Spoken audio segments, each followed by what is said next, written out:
Hey, Anna. How are you Hi, doing, Fanny. my dear friend? I'm good. It's all me. No AI. It's not a icon, avatar. So what you're saying is that you're keeping it real. We took like a long pause, like since the last time that we recorded. Like we were vacation, we were trying to figure out where do we want to put our energy. And it seems that having these conversations is something that charges both of us. So we thought, hey, why don't we just keep on doing this and then we'll figure out what exactly is that we want to do. So you had this really good idea about taking a look at certain brands, certain like businesses, and just using it as a jump board for our conversations. And we've been talking a lot about AI in the future and how this has been sold to the public.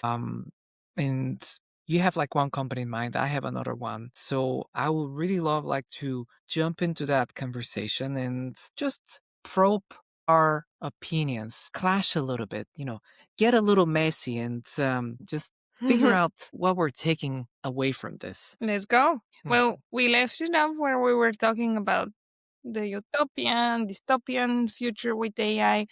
But reality is that AI is already present of our life. It's not even in the future. It's right here and right now. And people are spending their hard-earned money on AI or the promise of AI. And in business use cases, we have seen a lot of the discussions. Gardner was quoting that 95% of the leaders of big corporations are saying that AI is underperforming compared to the investments that they have made, and the ROI has been minimal. On the other hand, this is not hitting the budgets. It's not cutting them. People are investing more and more into it. And this is trickling down to even personal money. The first use case I wanted to show you was this company that is really breaking the narrative. As of right now, it doesn't seem any longer controversial, but for sure, when they got started a couple of years ago as part of a cohort in YC, they were controversial with their messaging. They're called Artisan, and it's some sales tech. Loves my sales tech. Boy, do we need more sales tech in this world. I'm not sure, but for these people, the answer is yes. So it's this company, Artisan. They're selling in a very AI looking, as generic and AI polished It's a very visual good way aesthetic, of in putting my it. opinion. You're the brand master, so you can digest better what is going on here. They're selling this tool that is an AI agent for your outbound. They got a lot of attention early on because they did this positioning of the AI not as a tool, not as a they impersonated it. So it became a character. They even run these billboards that have hire artisans, not humans. Yeah. They have placed them all around Bay Area. Stop hiring humans, and Oh, this is they so even interesting. Look at this one. It's actually like this is an interesting billboard, like the one that you just had. Yeah, that one. here. Like putting the mistake intentionally, like just to underline that, hey, like, humans are making these mistakes. It's a very subtle way of like saying that, robots are obviously superior than humans. Yeah, I am following the founders on LinkedIn, and I've seen their comments of how many live threats they have gotten because of these campaigns. I don't know if it's because it was because they were so early on and it was in the scare phase of AI. AI is gonna remove all jobs in the beginning of 2023, and throughout the year it was like this immense fear that you're gonna be without a job within a year. I feel like 2024, 2025 certainly was more of a realistic view of, hey, here is how we can upskill to utilize that technology to get better at our jobs. And removed a little bit the fear component. But when they were running these campaigns, they have gotten a lot of critique about it and a lot of live threats. And I don't understand what pushes people over the line and makes them feel like they need to Mm, comment on this in such a violent way and react to it. Uh, but I can understand the fear it set to people and yeah. how controversial this can be, especially as you're saying here, the highlight on how many mistakes humans make. Well, if there's one thing that we have seen in the past years, it's that AI is pretty damn good at making mistakes as well. Yeah. I think like if you're already pushed, like think think about this, like people are just coming out of the pandemic, right? They're kind of like picking up their life, and then the next thing that hits them is AI revolution that promises like just to make them obsolete. Yeah, It's really like pushing very hard on like these very fundamental needs that we have as humans, and it's it's not even a rational thing, right? If once you start actually like working with AI, you see that this is not some kind of a like magic box that you plug it into your business and it just starts um, just delivering immense value and makes employees obsolete. It doesn't. Like this is the perception that is being created by a lot of these AI companies, but because like they've invested like billions of dollars in them, obviously they have a little bit of agenda in mind, like to make the perceived value of them um, higher than it is. And maybe we get to something that is like as good as what's advertised. Um, but I can understand like why people would overreact like this. me too. And it really comes down to these small elements that glorify AI visually, message wise.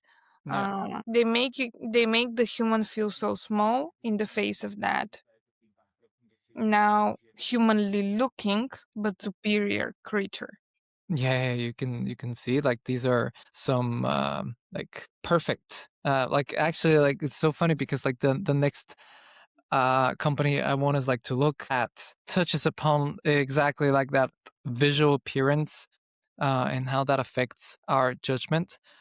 But I want to linger on this a little bit more, Yana, because I feel like there is just in especially in Western societies, like in the US in particular, there is like a growing inequality, and it's very visible. Like in some places, it's very visible.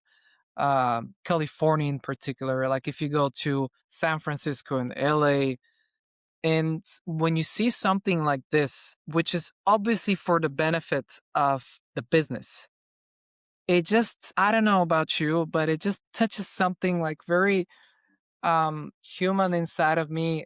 Makes me a little bit angry that like it's a technology like that's my response, and I would love like to hear like a different perspective from you, but like it's kind of like a technology that doesn't really like make people better, but it wants to make them obsolete, right? Yeah, and it sells this promise of people getting better, but it's not. It is the business. It's all about the business getting better. There is very little human element that is considered in this making, and I know exactly what you mean. I felt very conflicted with my visit to San Francisco a few months ago for the Salesforce conference there, because the conference was all about selling to businesses this AI incredible future where they're gonna be able to achieve unprecedented results in their companies, accelerate growth, create products much faster. Pretty much any touch point of the business, customer facing or internally facing, would be reinvented with AI. And everything was about glorifying AI, the technology, even through these agents. Of course, the conference is called Agent Force. So Hmm. it is also a personality. It's an agent. It's not any longer AI. It's not a tool. It is, we're getting in the direction of this is human alike Hmm. thing.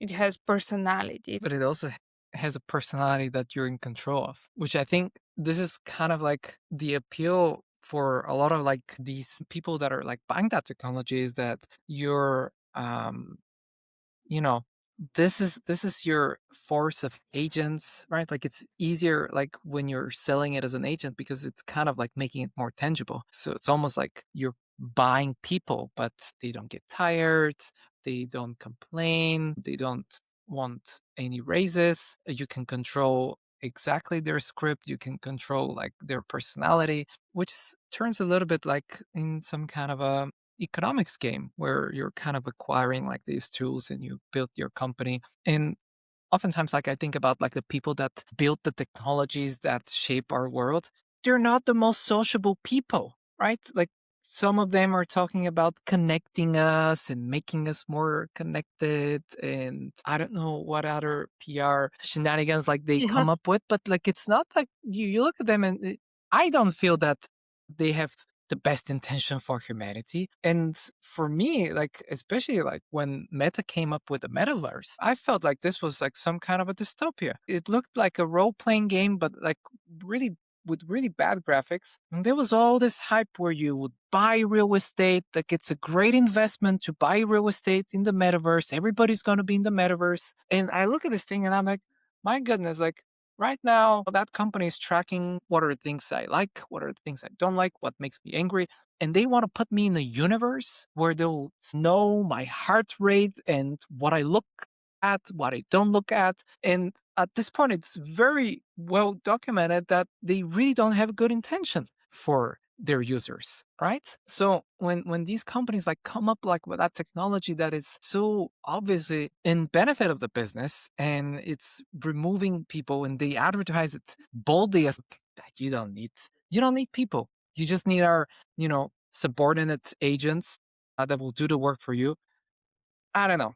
Maybe it's just my upbringing and conditioning, but it just doesn't feel fair. It just doesn't feel like the future that I want to live in. In one of the conferences, the most visited stand ended up being the one where there was a robot for home chores and it was doing the laundry. And I think that only in 2025, 2026, this is now becoming the thing that people want because they realize I don't want it to write my diary for me. I don't want it to play with my kids for me. I want it to do these things, right? Like I Yeah. want it to do these other tedious things that steal my time and attention. And it's interesting how things will turn because a lot of these cognitive work really quickly became the area of excellence for AI. And I do feel conflicted criticizing it because I am a heavy user of AI. I place so much of my life choices into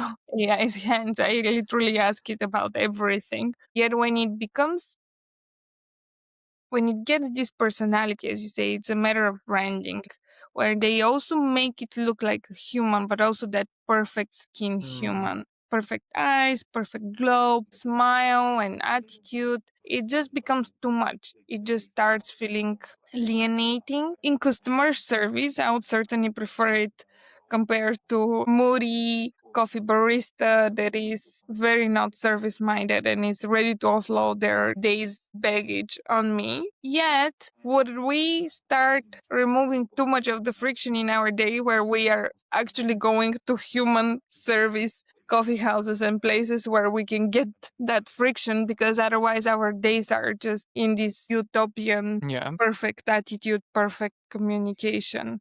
Listening to you, like this makes me thinking about some kind of a like highly sanitized type of environment where, you have like the so-called perfect barista, which is going to be maybe like down the line, like some kind of a robot, whatever it's like, or if it's projected on a screen or it's a real robot, the perfect environment, the perfect smell, and all these things. But honestly, like, is this really what we want as people? And we know that if you raise children in a highly sanitized environment, what does it happen? Well, they get sick. They get sick because like they don't have an immune system of dealing like with things. Like for example, in Denmark, kids are eating dirt. They're just crawling Yeah. in the dirt, like just covered in mud and like just cover their faces and seem to be a pretty healthy nation in terms of getting sick. Like doctors just recommend them to drink Coke and eat chips, like if they have any complaints. True story. Not very good for the pharma business, but it seems like it's working for the people. And I feel like at the end of the day, like it's just gonna be down to the consumer voting with their wallet, because I'm sure that a lot of businesses, they're they have the incentive. Like we have a business, right? Like we're a small business, and we also are trying like to utilize these tools and to optimize for the amount of mm, people that we need to hire, right? But we have the incentive as a business.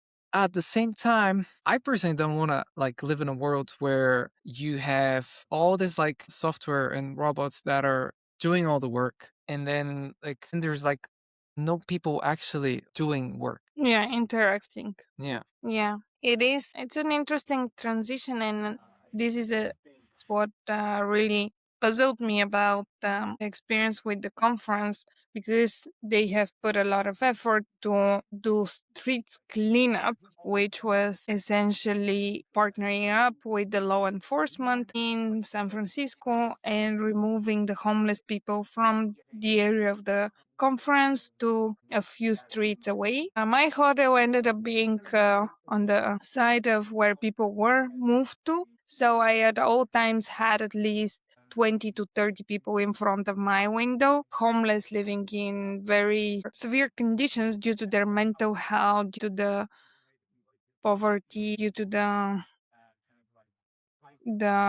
environment they were experiencing, because it might be that one person is there due to unfortunate events of their life, but they're surrounded by heavy drug abusers, people with mental health issues who are screaming, shouting, threatening at all times. So even if somebody ended up on the street due to other unfortunate events, Mm. there's not an environment where you could quickly recover from. Like, that's an environment that just pulls you down. And the contrast of me having to physically jump over somebody's body in front of the door of the hotel, they would lay there and you wouldn't know if that person is alive or not. Yeah. And you have to kind of physically get get away. It felt so inhumane, and it felt so powerless in the face of this immediate humanitarian crisis that's taking place, and then go to this almost like alternative reality of the AI conference where we're talking about agents and how the future is so bright and any business will be thriving so much.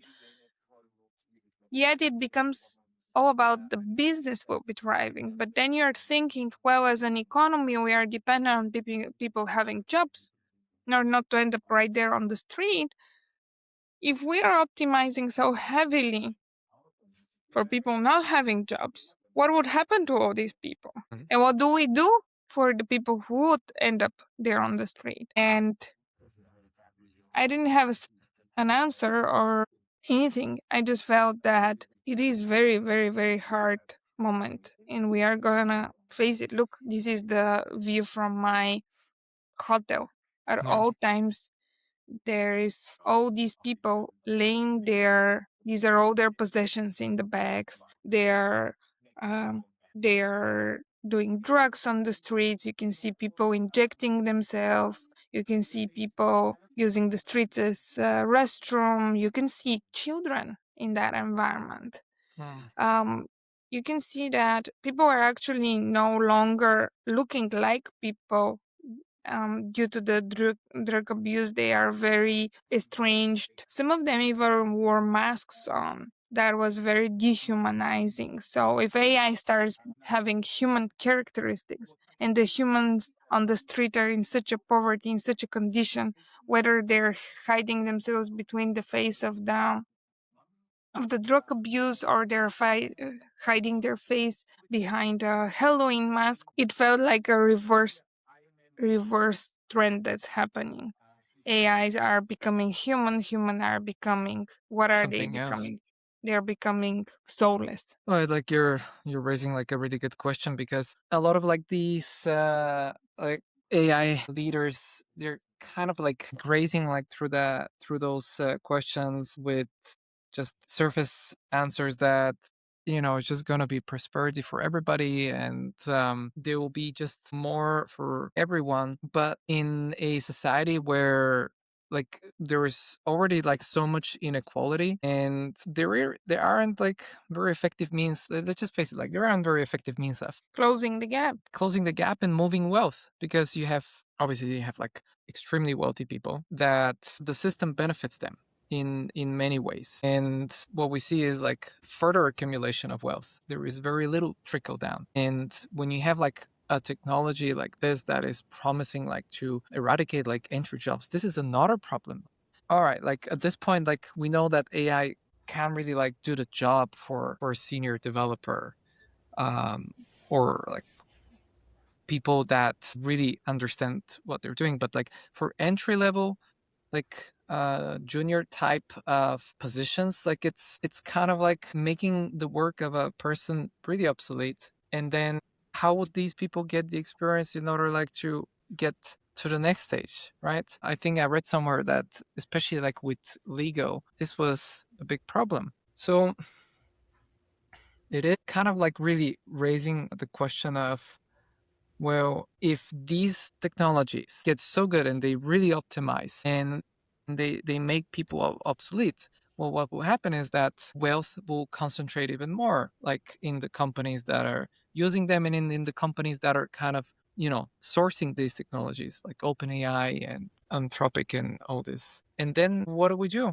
What do we do? Like, because you need to have an economy where people are spending money. Otherwise, like, this whole thing kind of becomes unsustainable. Like if there is nobody spending money, what are these companies that are optimizing with AI agents and robots? What are they really selling to whom? So you need to either create artificial jobs, or you need to have like some kind of a wealth redistribution system, like universal basic income, in order like to create some means for people like to live a decent life. Yeah. And It's, the people that end up on the street, they don't end up there by a choice. Nobody wakes up and chooses like to have a shitty life. Like it's you and me, for example, like we're just so privileged. Like both of us, we grew up in Bulgaria. I never thought of myself as privileged because, Bulgaria, post-communist country, Eastern Europe, like, tough economic years. But from today's perspective, I have a family that loved and supported me. I have education, I have my health, I have like a place to live, work opportunities, like so many things that so many people didn't have, not because like they chose not to have them. And it's one thing like if we have a society where there is like scarcity of resources, there is like 100 amounts of food and there is 200 amounts of people, and well, you know, we need to feed our people first before the other people. But it's not like this. Like there's just so much abundance and so much money in the system. It just doesn't make sense. Why choose suffering? For me, like at least, I'm not a billionaire, but I and know that if I was one, like I wouldn't want to, just live in some kind of a like golden cage and have riots of people just starving like to death, or drugs all around me, yeah, in front of your front door. and then And just that's have what some drones pushing them away. San Francisco felt like. And I think that taxpayers in the city really need to start asking the questions to the politicians there. What are these budgets being used on? Because from what I read, there's a lot of money floating in that direction to manage poverty. But it's very inefficiently. And there's housing problem in the area. There is mental illness and big strains on the healthcare system to recover from that state, because ideally you can help people by giving them access to the healthcare system, but there's also free will. Do they want to be part of it? Are they Yeah. at the right mind that that's what they want for themselves, or they want to get the next hit from the drugs that just gonna immediately alleviate the pain they are feeling? Can the system withstand hundreds, thousands of people?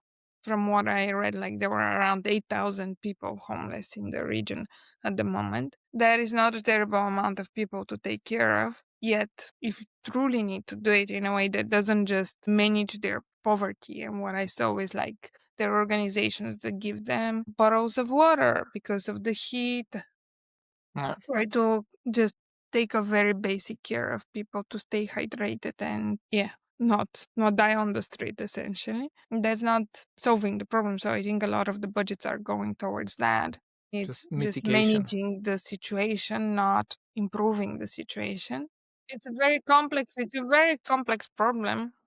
We, What do you think? What do you think is something that could contribute in improving situation? we Europeans, we keep repeating how bad the American system is and how social the European systems are. But now that I had the chance to experience this system here in the US, I start seeing how much of it is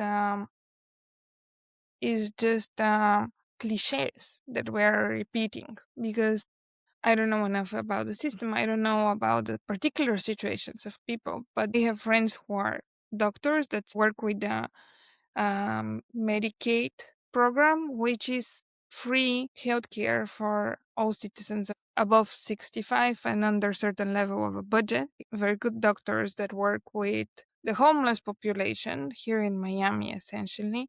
And they say they get better healthcare than you. For they get picked up by an Uber for all their appointments that get sent to the different appointments across the city to any hospital they need. All their medications are for free. So there's actually a lot of things. Things differ from state to state, so I can speak to what are the things that prevent the system in San Francisco from functioning better and giving access to resources for this part of the population. But this is a human problem. Human problems are humanly created. They might Mm, be complex, but they are solvable. If enough intention is put there, it should be solved. But I definitely think that placing the attention on healing and health first, housing opportunities, and then education. Because to me, the fact that I saw children in that environment, as a parent, it just broke my heart. You're living in one of the most prosperous and developed societies ever created, and children in front of your eyes are living in a completely different reality.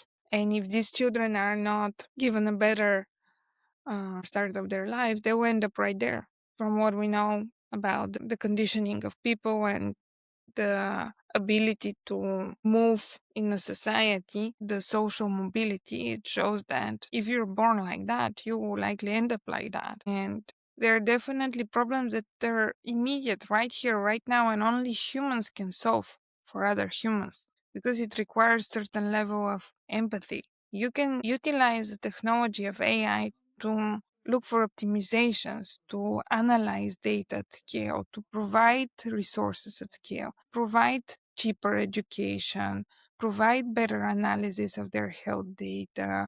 You can do a lot of things with AI, also for that portion of the population to improve things. And it requires the desire and the goal from humans to help other humans. Because AI won't, no matter how beautiful it looks and how glowing the skin is and how much perfect they smile, jawline.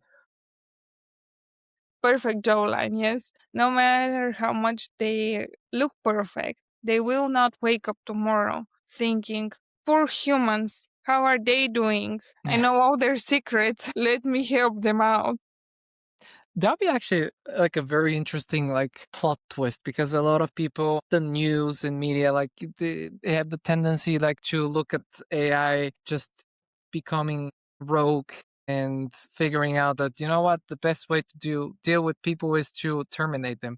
But what will be like a different scenario where like an AI goes rogue and actually starts fixing society problems? Like I I imagine that it would be so funny, like politicians, right? Like they've been elected to solve these problems, like, you know, election after election. But then, like, AI goes around and actually makes politicians obsolete. Like, wouldn't that be an amazing future to live in? I think that if there is one thing all humans on Earth will agree on, there will be that scenario. They will be like, yes, AI. They'll pray to Oh my all AI gods. gosh, like this is how we should start the episode. Like let's make AI make politicians obsolete. Yes. It's just then we can have like agent politicians, right? Because we kind of need the drama, we kind of need like, the spiciness. Yeah. Then we can have like agents substitute our politicians and just have arguments between one another, right? Kind of like a TV show on demand, but it kind of involves the whole country without the consequences. There are actually companies that are trying to build these replicas of the world in order to test concepts. So I heard about this IC company that is creating these mini worlds, like replicas for testing business ideas. Yeah. So you can enter the parameters of that society, like how many. Conservative it is. Yeah, and like what is how densely it's populated, what is the medium income and things like that. And then you can put a service out there and you can test how is it received and so on. And it is very very fun concept where you can test the ideas and see what is going to happen. It's like a generator of new realities. Essentially, it is overly simplifying the complexity of our world. Probably it's doable. Like, I'm thinking of how many things now that I've had the chance to have very global friendships with people from many different cultures. And I see how repetitive the societal histories are, as well as the personal histories. So it is not undoable to me that you can create a replica. Once we have like the supercomputer, we can take into account all these life stories, all the history of humanity, and then you'll be able to spit out these these kind of world replicas and then test concepts. And they would save a lot of effort. Like right now, you need 4 years between mandates with politicians to see whether these politics worked out. What if you could just test it right away and kind of give the results, and people would be like thinking, which agent should I vote on? And then you can see like a live preview of their politics and the impact on society and be like, no, no, no, revert.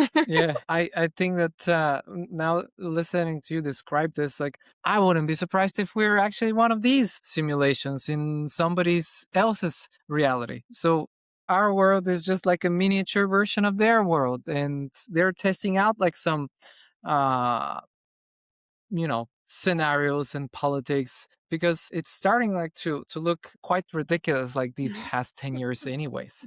First we had the plague, like when the covid hit, and the way that it was advertised, I was just imagining piles of bodies like in medieval Europe on the streets. Then kind of turned out that it's not like this, but then war came, right? All the time. Like, if you watch the news, you get the feeling that there's just a nuclear bomb that's dropping on your city, like just about tomorrow. And then you keep getting yourself informed. Like, I'm honestly expecting like aliens are gonna land anytime soon. I mean, it's kind of If you building up read towards some it. certain news and outlets, they might tell you they've done already. Either that or Jesus. Yeah. Jesus just coming in and taking all the good Christians. I don't know, man. It's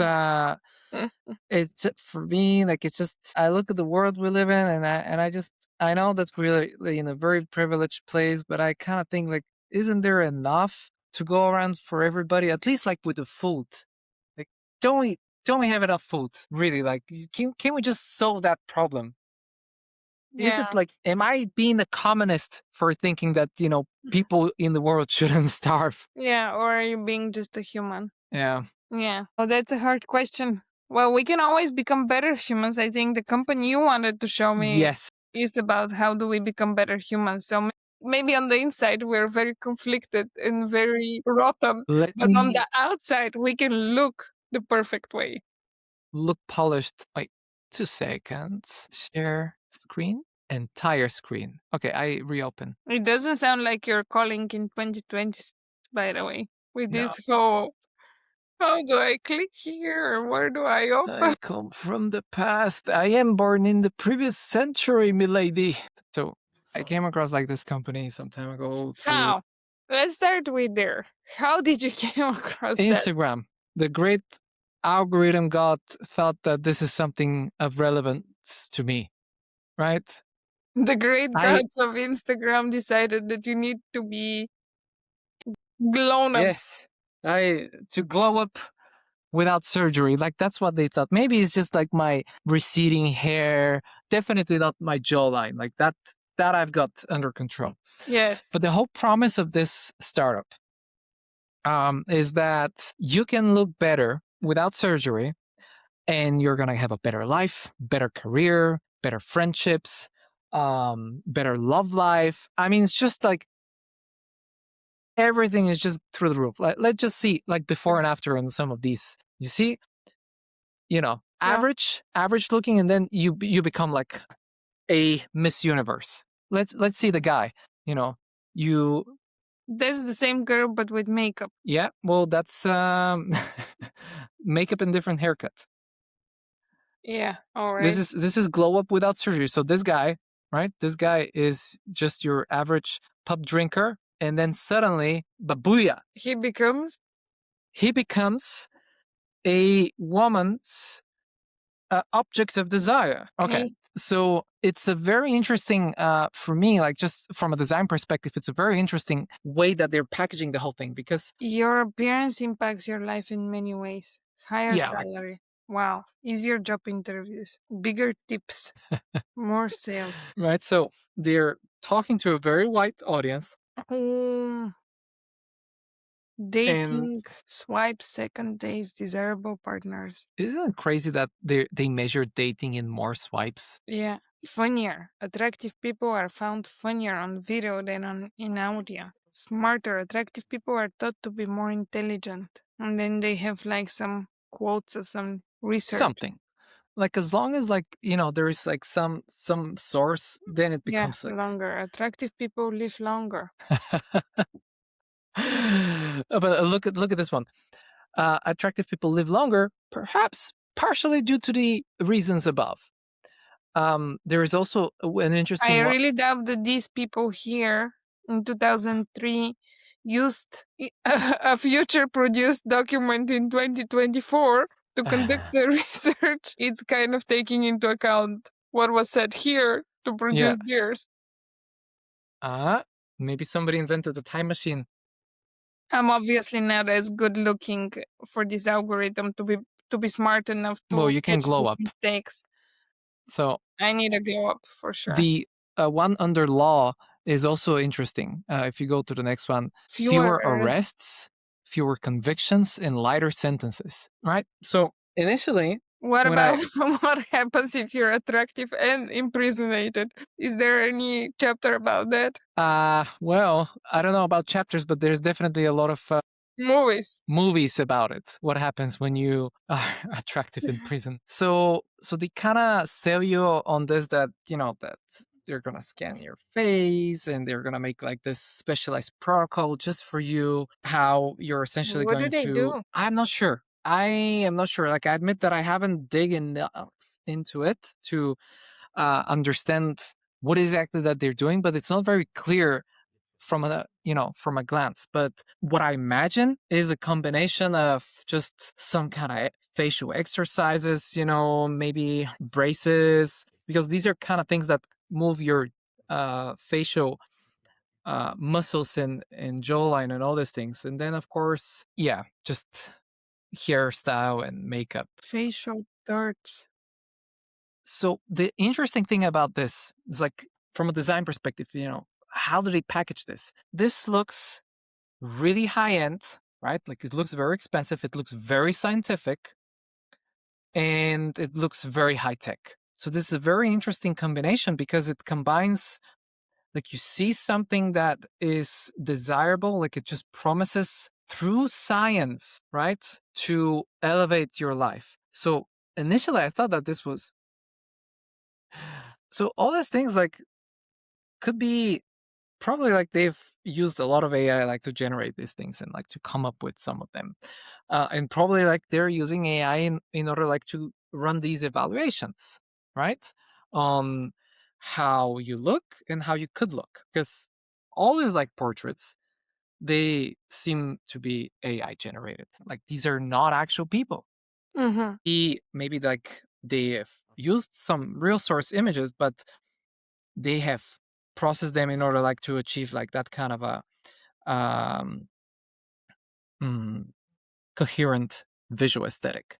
Initially, I thought that this would be like some like very expensive type of service, but I was actually surprised. Oh, you actually see some real folks here. Like when I found it first, like I didn't see like actual people. So this is something new. So here you see a person with and without glasses and beard, essentially. How did his nose change? Might be the light. Thicker neck, simple neck exercise 3 times a week. Beard to improve jaw width. Yeah, Trimmed eyebrows. like this is a simple visual trick. A lot of men do it, like grow a beard and then trim it. And first of all, like it makes your jawline look like super sharp because suddenly like you have like this really sharp edges of your beard. So here you have a woman with and without makeup and a different yeah. So But as if she needed 6 months of makeup to really show nah. the transformation. This is in the morning and this is in the evening. Yeah. Or the opposite. Like this is me in the morning and like, oh, by the end of the night, this is And me that's without a makeup. very good looking person. It's why did she need the whole Honestly, like this woman transformation? on the left, well, I guess it's the same woman, but the photo on the left, with a better light, with her not looking awkward, like she actually seems like a real person. Like the person on the right just seems like yet another um, attractively, um, yeah, AI generated attractive woman. This is so Look at it. Do you really people. want this is your new colleague, Stefan? My goodness, like with this kind of like toxic green eyes, like all of Okay, them have like perfect. this like artificial looking eyes. This is such an interesting thing because you see they're branding like these AI agents to look like these perfect humans, and then like this other company is like branding you. Oh, let me tell you, Humans, your life sucks because you're not looking good enough. But you can yeah. look like an AI, right? You can look like a perfect AI generated portrait if you run our program. So you have like all these like dashboards, like all these things, like they add up like to this visual aesthetic of, well, this is some really precision, high tech type of service that it's as easy as that, right? Like in 6 months, all this is gonna be like just my life is just gonna be better. And I feel like as consumers, like we were attracted to this kind of things. Like back in the 90s, like there were these shows of like complete makeover where people that were hunched and really unattractive and like their life was a mess, like they would hire these professionals to improve their styling and diet, and they will undergo surgeries, and then at the end of the show, like they surprise everybody, and even their own mother doesn't recognize them, right? Okay, look, they have made like this library of what Before and might or after. might not be real humans. So this is, by the way, like this is a new thing. Like when I discovered this like a couple of months back, like they were now like photos of this kind of transformation. I fully understand that if you combine the expert eye for skin colors, your hairstyle, like these things, you can really influence the appearance of people. But that has nothing to do with this. Yeah, the packaging is just really, really damn exaggerated. Yeah. This is you're getting an appearance consultation of what practical, non surgical tips you can do to improve your looks. But it's put in this glorified AI analysis and dashboards and tracking. And it's just that's a person without makeup and here with makeup, without her hair done and here with her hair done. Yeah. I think the only thing that's the same is that in both photos she's standing in front of a kitchen, right? Yeah. So that's kind of like the same thing, but it's Look at the eyes. The eyes are definitely sparkling like that. And here as yeah, well. but it's just also like different. So this is how you can tell that there's some AI involved. Of course, look at these eyes. These are the way they are highlighted and perfectly cleared out and white. I haven't Mm. seen the white in my eyes since I was a kid. They're always look watery and red You just and need your yellow, and I personal don't know. glow up. I need it, of course, especially if I ask AI to generate the image for me. I'm sure it will do it. So it's just another thing that's kind of like feeding into this whole. So first we had like social media come, and then all these people that were curating like their lives and like putting it on display, and then like we started getting like all the filters from Snapchat and then Instagram, Mhm. and we know for sure now that this has been creating like um image distortions in young teenage girls, like leading like to um just emotional issues, as well as like in some cases like suicides.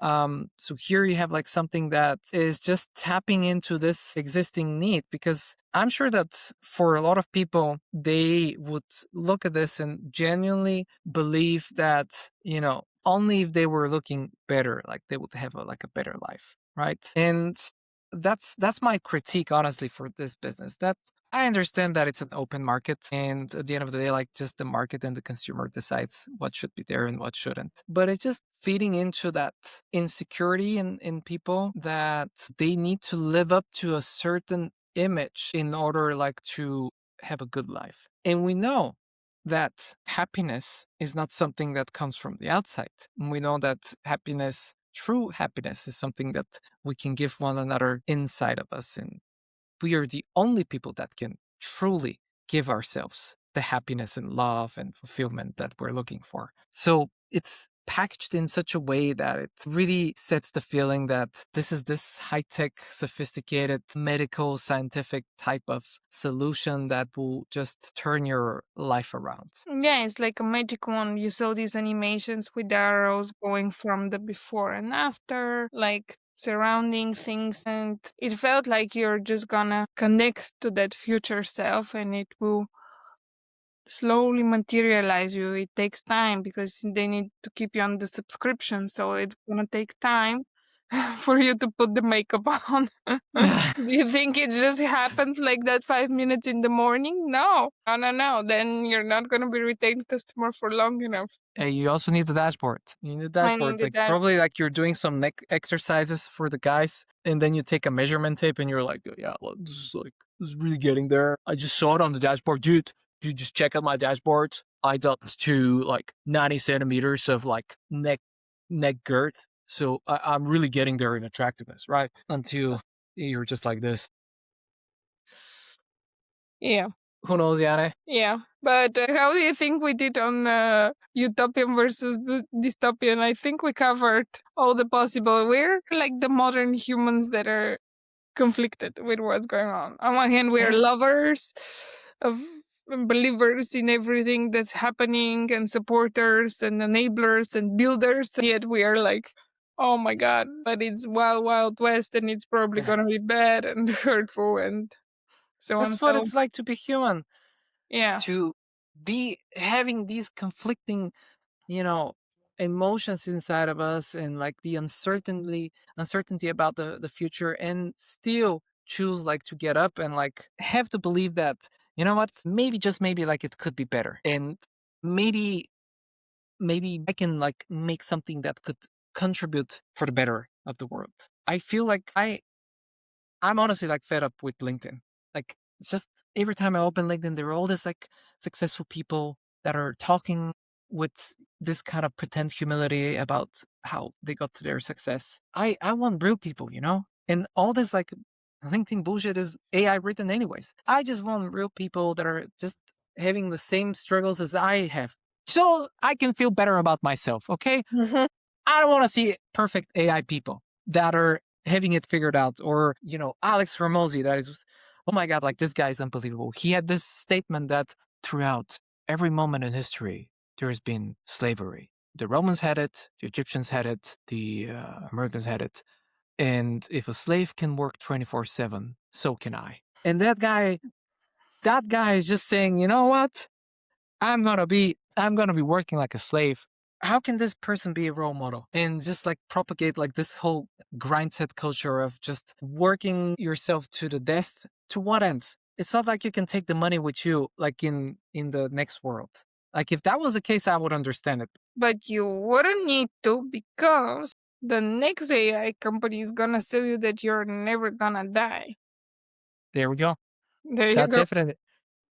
Well, we know So that a lot of. suddenly the incentive to accumulate gets bigger and bigger because you Ah. can forever carry it with you. Well, definitely, I'm sure that a lot of the billionaires have the interest, in this happening. And I think like they were, in the beginning of the century, like they were actually very wealthy people that froze themselves before they died, so that maybe they can be unfrozen and be kept alive when the technology enables it. Yeah, I know of that because I was at this talk by one of the scientists that work in the field. He's written an article on Forbes that was on the cover for there 3 people in Miami and Florida area who are frozen and anticipate this glorious moment of waking up to your family being dead.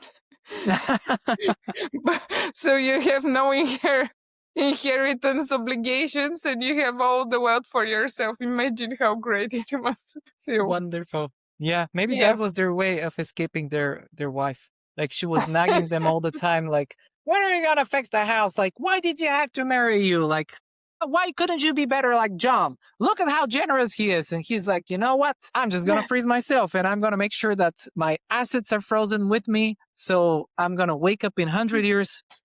Maybe that was how it all started. Like it was just a way for men to escape the responsibilities of their nagging wives. And they didn't want to go through divorce because that would have just eaten up their fortune. A lot of assumptions here that these are men, not women. A lot of assumptions about the nagging of the women towards the men. You know what?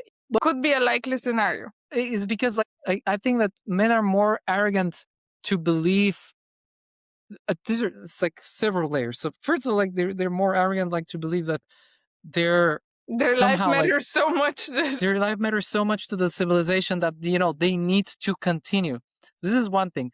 The other thing, I feel like this is a very like psychological and probably like is working on a very deep level, but it's just man can't make life. We know that God created life. We know that a woman can create a life. There is no man of any species that can create life. And I feel like this has been on a very, very deep level bothering men from every like century that we've been trying to compensate with building a big cathedral, destroying all the cathedrals, conquering people, liberating people, building ships, sinking ships. It's just like something, right? It's just I'm gonna conquer like the known world and I'm gonna rename cities in my name, like Alexander the Great, right? It's just like we can't do the other thing, so we need to figure out to be good at something else, and this is where all our energy is channeled. So like that's why I think that it's only men that are arrogant enough to think that they're so important that they're gonna freeze themselves and they will want to live forever. and they're gonna wake up relevant to the new reality. Everybody would be anticipating them immediately. Oh, it's like, so welcome back to our life. We've been expecting you for 400 years. Glad you could make it. We really could serve your wisdom in this moment of time. Is the British Empire still in power? No, sir. It is the Chinese and the Russians. Oh, God damn it. Freeze me again. Freeze me for another 400 years. Yeah. This was, by the way, like yeah. It's just stereotypes, but it's just I imagine like these white dudes, racist and like really, really privileged. Who else would freeze themselves? I mean, think about the arrogance of this thing. Why I would you know. want to live forever? Why would you want to live forever? Like, what is it that you How want to good do? of a life did you have to have where you thought the show must go on? Yeah. It's just unbelievable. All right, Stefani, let's wrap it up for today and we keep going. Yeah. Oh, for next time, let's see what topics discover us. Exactly. They find us one way or another. Bye bye.